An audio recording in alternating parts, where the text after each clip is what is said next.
नमस्कार, मैं हूं हरिशंकर व्यास। सेंट्रल हॉल में आपका स्वागत है।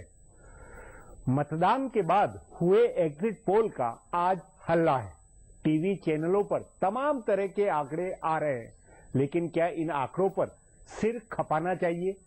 इस सवाल में अपना एक अलग निष्कर्ष भी है और वह दीवार पर पहले से लिखी स्क्रिप्ट का है। इस चुनाव की स्क्रिप्ट तभी लिख गई थी जब दिल्ली के जंतर मंतर में जन सैलाब उमड़ा था। इस चुनाव में नरेंद्र मोदी, राहुल गांधी और अरविंद केजरीवाल जनता के मूड के मात्र निमित्त थे। यूं पार्टी और विचारधारा की बात अपनी जगह है, लेकिन 2014 का आम चुनाव जनता ने जनता के द्वारा जनता के लिए था।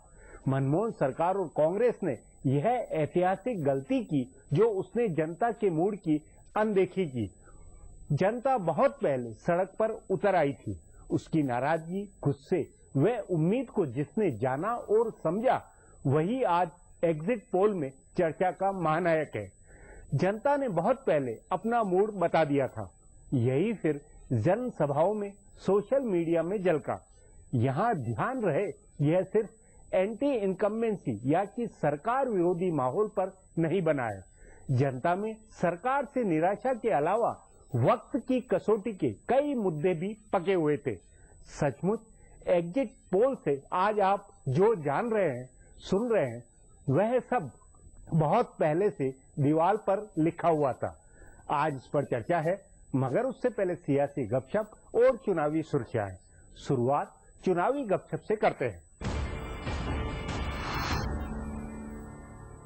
कांग्रेस पार्टी के रहनुमा लोकसभा सीटों की तादाद कम होने के इम्कान से इतने फिक्रमंद नहीं हैं, जितने फिक्रमंद नए सूबों में बीजेपी के उभरने से हैं। कांग्रेस हमेशा कहती रही थी कि बीजेपी कुलहीन सतह की पार्टी नहीं है, उसका कई सूबों में वजूद नहीं है, लेकिन इस बार आम इंतखाबात में ये सोच टूट रही है। कांग्रेस के पुराने गढ़ रहे सूबों में बीजेपी ने पैर जमा लिए हैं और कांग्रेस को हटाकर उसकी जगह ले रही है। जुनूबी और मशरकी हिंद के सूबों में ये ट्रेंड दिख रहा है, जिससे कांग्रेस रहनुमा हैरान परेशान है। एक सीनियर रहनुमा का मानना है कि अगर बीजेपी ने इसे मुस्तहकम बना दिया तो कांग्रेस के लिए परेशानी बढ़ जाएगी। सबसे ज्यादा फिक्र तमिलनाडु, सीमांध्र, ओडिशा और मगरबी बंगाल को लेकर है। कर्नाटक में कांग्रेस को लग रहा है कि बीजेपी से उसका मुकाबला रहेगा और तीसरी ताकत ज्यादा मजबूत नहीं होगी। इसी तरह केरल में बीजेपी को लेकर भी कांग्रेस ज्यादा फिक्रमंद है, लेकिन मगरबी बंगाल में कांग्रेस रहनुमाओं को लग रहा है कि बीजेपी उसकी जगह ले लेगी। ओडिशा में भी कांग्रेस को लग रहा है कि बीजू जनता दल के मुकाबले हिज़्ब इख्तिलाफ की जगह बीजेपी को मिल सकती है और मगरबी बंगाल में तृणमूल बनाम लेफ्ट की लड़ाई में तीसरी ताकत बीजेपी रहेगी और कांग्रेस हाशिए में चली जाएगी। सीमांध्र में भी जगन और टीडीपी की लड़ाई में कांग्रेस हाशिए में जा रही है, यानी ये बीजेपी के कुलहीन पार्टी बनने का वक्त है।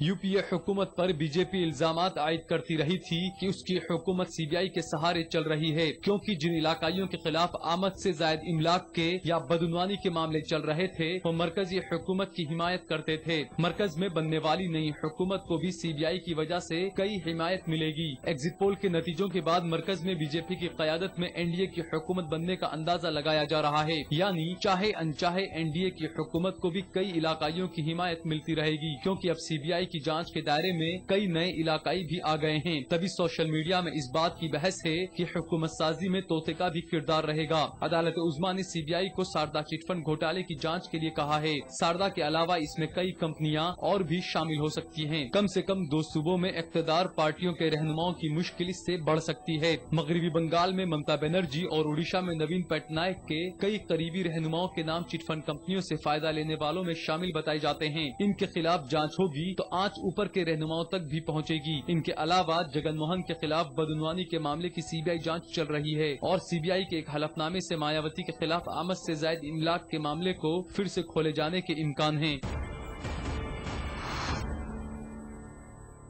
कांग्रेस में इस बात की खूब बहस हो रही है कि पार्टी के ही सीनियर रहनुमाओं ने कैसे राहुल गांधी की तशहीरी मुहिम को पटरी से उतार दिया, लेकिन ऐसा नहीं है कि शानदार अक्सरियत हासिल करने की उम्मीद लगाए बैठी बीजेपी में सब कुछ परफेक्ट है। बीजेपी में भी अंदरूनी खलफशार की बहस है। बिहार और उत्तर प्रदेश से लेकर महाराष्ट्र, मध्य प्रदेश और दिल्ली जैसे रियासतों में पार्टी के कई रहनुमाओं ने ताउन न मिलने का इल्जाम आयद किया है। लाल कृष्ण आडवाणी से लेकर अरुण जेटली, राजनाथ सिंह और सुषमा स्वराज जैसे सीनियर रहनुमाओं के खिलाफ भी काम किए जाने की खबरें आई हैं। कई सीटों पर बीजेपी और संघ के ओहदेदारों के बीच तालमेल नहीं होने की शिकायत भी मिली है। बताया जा रहा है कि आरएसएस ने इन शिकायतों को संजीदगी से लिया है। संघ के ओहदेदारों के साथ बीजेपी आला कमान के इजलास में भी इस पर बहस होनी थी, लेकिन कहा जा रहा है कि नतीजों के बाद इस पर बातचीत होगी। संघ ने अपने 2 बड़े रहनुमाओं को बिहार और उत्तर प्रदेश के इंतखाबात में लगाया था। उनकी रिपोर्ट का इंतजार किया जा रहा है। बीजेपी के माहिरीन जराये के मुताबिक ज्यादातर सीटों पर तालमेल रहा है, लेकिन कुछ सीटों पर तालमेल बिगड़ा है और इसकी वजह रहनुमाओं की शख्सियात की खुन्नस थी। कलराज मिश्र की देवरिया सीट को लेकर ये बात खासतौर से कही जा रही है। अब आज की चुनावी सुर्खियां हैं, ये लीक से कुछ हटकर है। इनसे देश के चुनावी मूड को बूझ सकेंगे। 16वीं लोकसभा के लिए 9 मराहिल में हुई पोलिंग के आखिरी दिन आज टेलीविजन चैनलों पर दिखाए गए एग्जिट पोल में बीजेपी की क़यादत में एनडीए की हुकूमत बनने का इम्कान जाहिर किया गया है। मीडिया ग्रुपों के सर्वे करने वाली अलग अलग एजेंसियों की जानिब से किए गए एग्जिट पोल के कयास आराइयों में सीटों की तादाद अलग अलग है, लेकिन लगभग सभी सर्वे में एनडीए की हुकूमत बनने का इम्कान जाहिर किया गया है। अकेले भारतीय जनता पार्टी को मिलने वाली सीटों के आदाद-ओ-शुमार 200 से लेकर 250 सीटों तक पहुंचे हैं, जबकि एनडीए को मिलने वाली सीटों की तादाद 250 से 300 या उससे ऊपर तक बताई गई है। कांग्रेस और उसके क़यादत वाली यूपीए की सीटों की तादाद 150 से नीचे सिमटने का इम्कान जाहिर किया गया है। एग्जिट पोल के कयास आराइयों में आंध्र प्रदेश से अलग होकर बन रहे 2 रियासतों में से सीमांध्र में टीडीपी बीजेपी की और तेलंगाना में कांग्रेस की हुकूमत बनने का कयास जाहिर किया गया है, जबकि अरुणाचल प्रदेश में कांग्रेस के और ओडिशा में बीजू जनता दल के आगे होने का इम्कान जाहिर किया गया है। पूरे मुल्क में कांग्रेस को मिले वोट में जबरदस्त गिरावट का कयास लगाया गया है। 16वीं लोकसभा के लिए हुए 9 मराहिल की पोलिंग के आखिरी दिन आज टेलीविजन चैनलों पर दिखाए जा रहे एग्जिट पोल के नतायज पर कांग्रेस ने सवाल उठाए हैं। एग्जिट पोल के ज्यादातर नतायज में बीजेपी और एनडीए को वाज़े अक्सरियत के साथ हुकूमत बनाते हुए दिखाया जा रहा है। कांग्रेस ने कहा है कि ये तमाम नतायज गलत साबित होंगे। कांग्रेस के तर्जुमान डॉक्टर शकील अहमद ने एक प्रेस कॉन्फ्रेंस करके कहा है कि कांग्रेस का कोई भी रहनुमा एग्जिट पोल के दौरान टेलीविजन बहस में हिस्सा नहीं लेगा। उन्होंने कहा कि इससे पहले 2004 और 2000 के इंतखाबात में भी एग्जिट पोल में बीजेपी को सबकत दिखाई गई थी, लेकिन हकीकी नतायज में कांग्रेस आगे रही। कांग्रेस जनरल सेक्रेटरी दिग्विजय सिंह ने भी कहा है कि एग्जिट पोल का कयास पूरी तरह से गलत साबित होगा। भारतीय जनता पार्टी वजारत उस्मा की दावेदार नरेंद्र मोदी ने आखिरी मरहले की पोलिंग के दिन एक वीडियो पैगाम जारी करके अवाम से मुल्क के गंगा जमुनी तहजीब की याद दिलाई है और लोगों से जोश और हौसले के साथ पोलिंग करने की अपील की। उन्होंने अपने वीडियो पैगाम में मां गंगा से आशीर्वाद मांगा और लोगों से कहा कि वो उसी जज्बे और जोश के साथ पोलिंग करें जैसा कि उन्होंने अब तक किया है। मोदी ने ये भी कहा कि काशी का एहतराम अमन, भाईचारा और इत्तेहाद में ही है। उन्होंने कहा कि इसी को गंगा जमुनी तहजीब कहते हैं और काशी के लोगों के वोट में ये दिखना चाहिए। गौरतलब है कि वाराणसी में आज पोलिंग हुई है, जहाँ से नरेंद्र मोदी इलेक्शन लड़ रहे हैं। उन्होंने इल्जाम आयद किया है कि पूरी तशहीर के दौरान मनफी मुहिम चलाई गई, लेकिन लोगों ने सही और गलत का फर्क पहचाना और अक्लमंदी का मुजाहरा किया। मोदी ने आज सुबह 7 मिनट के इस ऑडियो पैगाम का लिंक ट्विटर पर डाला और लोगों से अपील करते हुए कहा कि वो घरों से निकलकर वोट डालने जाएं। पोलिंग के 90 और आखिरी मरहले के दिन बीजेपी वजारत उस्मा के दावेदार नरेंद्र मोदी की जानिब से वीडियो पैगाम जारी करने और उसे टेलीविजन चैनलों पर दिखाए जाने पर कांग्रेस ने एतराज जाहिर किया है। कांग्रेस ने इसकी शिकायत इलेक्शन कमीशन से की है और इस मामले पर नोटिस लेने की भी अपील की है। कांग्रेस मीडिया इंचार्ज अजय माकन ने ट्विटर पर लिखा है कि पोलिंग के दिन इस तरह का वीडियो पैगाम टेलीविजन पर दिखाया जाना इंतखाबी ज़ाब्ता इखलाक की खिलाफ वर्जी है। कांग्रेस ने बाज़ाब्ता तौर से भी इलेक्शन कमीशन से इसकी शिकायत करने की बात कही है। वाराणसी से नरेंद्र मोदी के खिलाफ इलेक्शन लड़ रहे कांग्रेस के उम्मीदवार अजय राय के खिलाफ ज़ाब्ता इखलाक की खिलाफ वर्जी के तहत मामला दर्ज किया गया है। इलेक्शन कमीशन की हिदायत पर जिला इंतजामिया ने उनके खिलाफ मामला दर्ज किया। अजय राय जब आज पोलिंग करने पहुंचे तो उनके कुर्ते पर कांग्रेस का इंतखाबी निशान पंजा बना हुआ था। इसे लेकर बीजेपी और आम आदमी पार्टी ने इलेक्शन कमीशन से शिकायत की। वाराणसी के खुसूसी मुशाहिद परवीन कुमार ने बताया कि इस बारे में तफसीली रिपोर्ट इलेक्शन कमीशन को भेजी गई है। ऐसे ही मामले में वडोदरा में नरेंद्र मोदी के खिलाफ भी 30 अप्रैल को हुई पोलिंग के दिन मुकदमा दर्ज किया गया था, लेकिन बाद में जिला इंतजामिया ने बताया कि वो 100 मीटर के फासले से बाहर थे। 16वीं लोकसभा के इलेक्शन के लिए 9 मराहिल में हुई पोलिंग के आखिरी मरहले में आज भी लोगों ने जमकर वोट डाले। 3 रियासतों की 41 सीटों पर हुई आज पोलिंग में औसतन 65% से ऊपर वोट डाले गए हैं। इससे पहले के 8 मराहिल में भी औसतन 65% वोट डाले गए। इस मरहले में मगरबी बंगाल में 17, उत्तर प्रदेश में 18 और बिहार में 6 सीटों पर वोट डाले गए। इस मरहले में वाराणसी में पोलिंग हुई, जहां से बीजेपी वजारत उस्मा के दावेदार नरेंद्र मोदी इलेक्शन लड़ रहे हैं। मोदी के अलावा इस मरहले में मुलायम सिंह यादव, रघुवंश प्रसाद सिंह, दिनेश त्रिवेदी समेत कई कद्दावली जान की किस्मत ईवीएम में बंद हो गई है। फिलहाल अब एक ब्रेक है, फिर खुलासा होगा।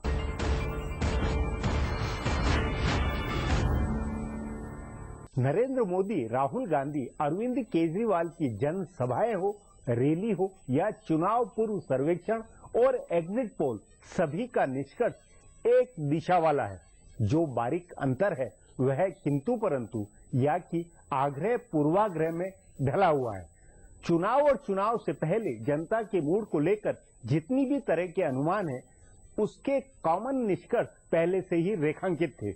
इस पर आगे चर्चा करें उससे पहले देखें मेरा ये खुलासा।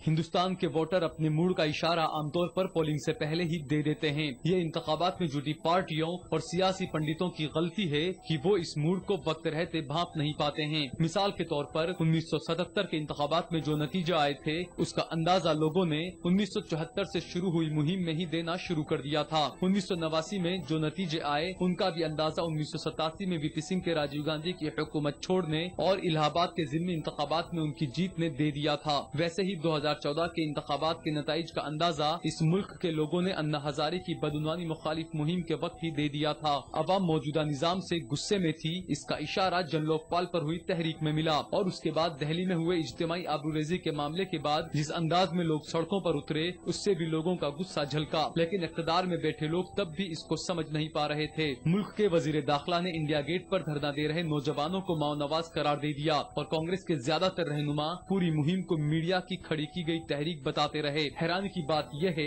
कि ये गुस्सा 4 सूबों के इंतखाबी नताइज में भी दिखा। फिर भी कांग्रेस और हुकूमत चला रहे मैनेजरों ने इस पर ध्यान देने की बजाय ये नजरिया दिखाया कि लोगों का गुस्सा निकल गया है और अब शायद आम इंतखाबात तक सब ठीक हो जाए। उनके पाँव के नीचे से जमीन खिसक गई थी, लेकिन उनको इसका अंदाजा नहीं हो रहा था। बहरहाल वोटरों ने बहुत पहले अपना मन बना लिया था। 9 मरहलों में हुए पोलिंग में वो सामने आया है, जो आज एग्जिट पोल में दिखाया जा रहा है। बीजेपी और एनडीए की उसकी हिमायती पार्टियों को बढ़त से लेकर मुकम्मल अक्सरियत तक के आदात दिखाए जा रहे हैं। हालांकि हकीकती आदात इससे अलग हो सकते हैं। हो सकता है कि सीटों की जो ज्यादा से ज्यादा तादाद बताई जा रही है, उससे भी ज्यादा सीटें आ जाएं। इसलिए एग्जिट पोल के नतीजों और हकीकी आदात की बहस में उलझने की बजाय अहम मुद्दा ये है कि इससे मुल्क के लोगों के मूड का अंदाजा हो रहा है। मुल्क के वोटरों ने कांग्रेस को सजा दी है, 10 साल के उसके इक़्तिदार को खारिज किया है। अवाम को हक देने की कांग्रेस रहनुमाओं की तमाम दुहाई के बावजूद लोगों ने इसे खारिज कर दिया है। इसका मतलब ये है कि कांग्रेस ने मनमोहन सिंह के तौर पर जिस कारगुजार अफसर को मुल्क चलाने के लिए बैठा रखा था, उसकी क़यादत पूरी तरह से नाकाम रही है। मनमोहन सिंह और उनकी हुकूमत चलाने वाले लोग न कांग्रेस पार्टी के कारकुनान में जोश भर पाए और न ही मुल्क की अवाम को यकीन दहानी करा पाए। महंगाई, बदउनवानी और यूपीए हुकूमत के मुबैना बदतर नज़्मो नस्क का ऐसा हल्ला मचा कि अपने आप कांग्रेस हाशिए में गई। इसके बरक्स नरेंद्र मोदी ने खुद को हीरो के तौर पर पेश किया। लोगों के मूड को भांपते हुए एक मजबूत और फैसलाकुन रहनुमा के तौर पर खुद को पेश किया और तकरीबन मुल्क भर में अपनी मौजूदगी मुसलसल दर्ज कराते हुए लोगों की उम्मीदों का सेंटर बन गए। उन्होंने कुछ नया नहीं किया, सिर्फ लोगों का मूड भांप कर खुद को मुतबादिल के तौर पर पेश कर दिया। बाकी काम अवाम ने कर दिया लगता है। अब एक ब्रेक है, उसके बाद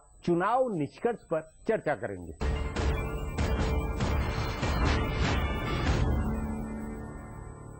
बहुतों के लिए चुनाव के सर्वेक्षण एग्जिट पोल सदमा है। बहुतों का मन यह मानने को तैयार नहीं है कि नरेंद्र मोदी की हवा है। ये आंधी और सुनामी की तो सोच भी नहीं सकते।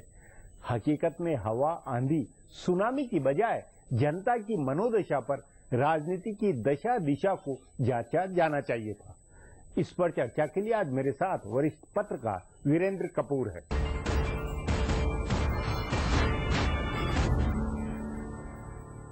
वीरेंद्र जी, अभी जो एग्जिट पोल आ रहे हैं, जो तमाम आधे अधूरे जो भी आंकड़े हैं, उससे क्या लगता है आपकी ये कुछ एक अप्रत्याशित है, या ये सब पहले दीवार पर लिखी हुई स्क्रिप्ट जो थी, उसी मनोदशा, जनता की जो मनोदशा समझ में आ रही थी राजनीतिक तौर पर, वही है? देखिए, अभी तक जो ओपिनियन पोल्स और का जो एग्जिट पोल्स का जो भी परिणाम रहा है पुराने चुनावों में, पिछले चुनावों में, उससे मुझे ज्यादा उम्मीद नहीं है कि मैं उस जो अभी आ रहे हैं, जो इस चुनाव में हुए हैं, मैं उनको भरोसा कर सकता हूं।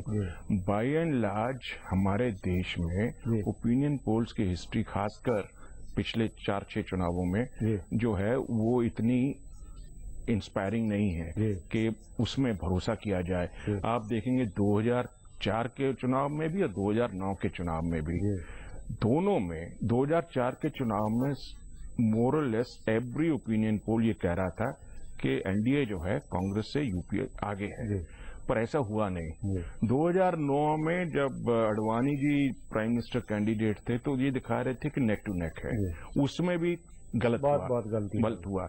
मैं ये मानता हूं, देखिए ओपिनियन पोल जो है ये इस देश में खासकर ये इम्परफेक्ट साइंस भी नहीं है, ये एक आर्ट है और इस पे ज्यादा भरोसा करना ठीक है, कोशिश करनी चाहिए। आप जैसे अनुभवी, या मतलब हम जो राजनीति कवर करते हैं, उनका राजनीतिक एंटीना, जो भी आप बहस चर्चाएं जो होती, उनका राजनीति का जो एंटीना है वो ज्यादा कारगर आप मानते हैं, या उसका अनुभव ज्यादा है, या ये एग्जिट पोल और ये तकनीकी जो कि अराजनीतिक लोग करते हैं क्वेश्चनर फॉर्म करके अपने व्यापार के हिसाब से? देखिए ऐसा है कि अभी जो ओपिनियन पोल जो करते हैं इस देश में, अब ये बताइए कि ऐसा है कि बड़ी बड़ी मार्केटिंग कंपनियां भी, टूथपेस्ट वाली भी, वो भी थोड़ा अपना सर्वे करके के उपभोक्ता से पूछती हैं कि टूथपेस्ट में क्या कमी है, क्या नहीं कमी है, ज्यादा नमक चाहिए, वो सब होता है।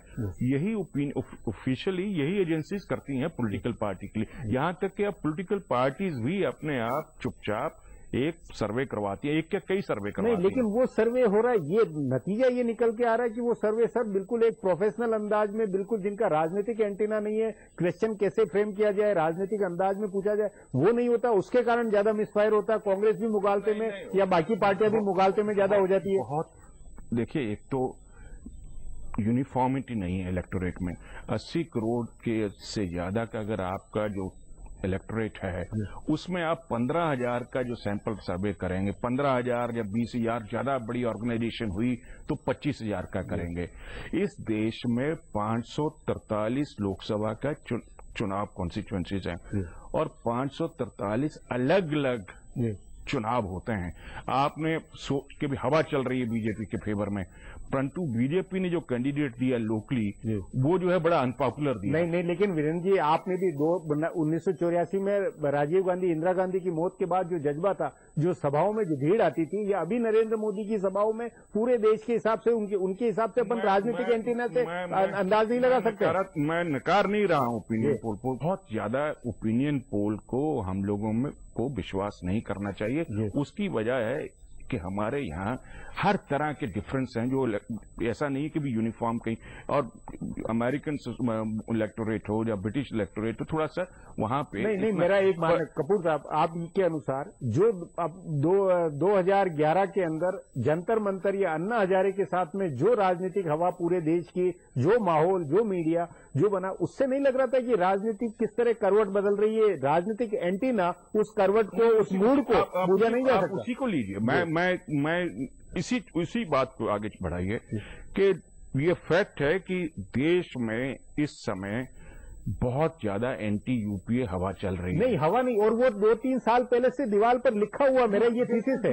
मैं वही कह रहा हूँ, हवा चल रही है। पर आप देखिए दिल्ली में जो पिछले दिसंबर में चुनाव हुए, हर ओपिनियन पोल ने आपकी जो वोट थी, जो किसी ने कहा कि आपको जो है 28 सीटें आ जाएंगी। ये ओपिनियन इसलिए कि ओपिनियन पोल बिल्कुल तकनीशियन, बिल्कुल एक नौकरशाह वाली जो एक संस्था है, व्यवसायी संस्था, उसने बूझा, इसलिए नहीं हुआ, जबकि राजनीति में कई लोग बूझ रहे थे। आप सैंपल सर्वे करके फिर उसको क्या करते हैं कि आप एक्सट्रापोलेट करते हैं कि पिछले साल बीजेपी की 28% जो है उसको पॉपुलर वोट मिला था और 28% पे उनको 136 सीट मिली थी। इस बार जो है 38% मिलेगा, तो आप उसी को लगाते हैं। पर दूसरे जो फैक्टर जो इसमें चलते हैं, जो मनोवैज्ञानिक है, जो उसको आप अंडरस्टैंड नहीं कर पाते, या उसको आप फार्मूला जो बनाते हैं उसमें डिसएग्रीगेट करना है पूरे जो इसको सैंपल सर्वे को, और फिर सीट में आपने परसेंटेज ले लिया और उसको सीट में कन्वर्ट करना बड़ा मुश्किल होता है इस तरह के भिन्न भिन्न फैक्टर वाले जो हुआ है। जाति चलती है, रीजनल फैक्टर चलता है, उससे ज्यादा कैंडिडेट की बैकग्राउंड चलती है।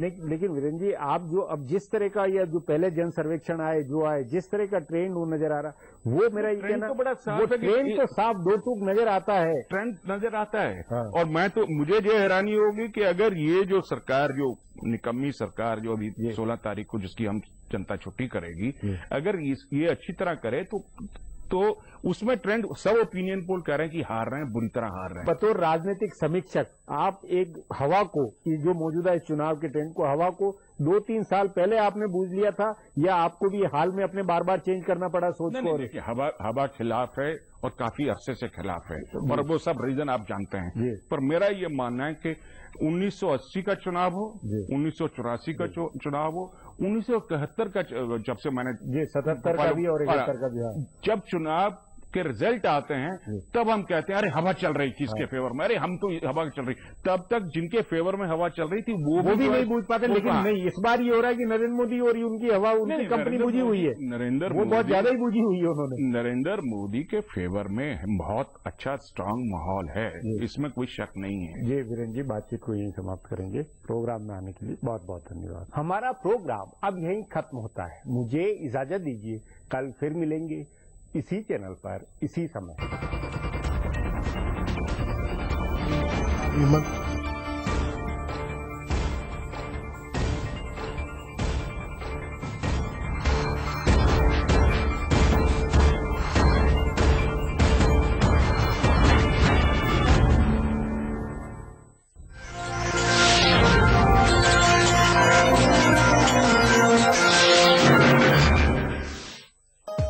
प्रोग्राम को पेश करने में ताउन किया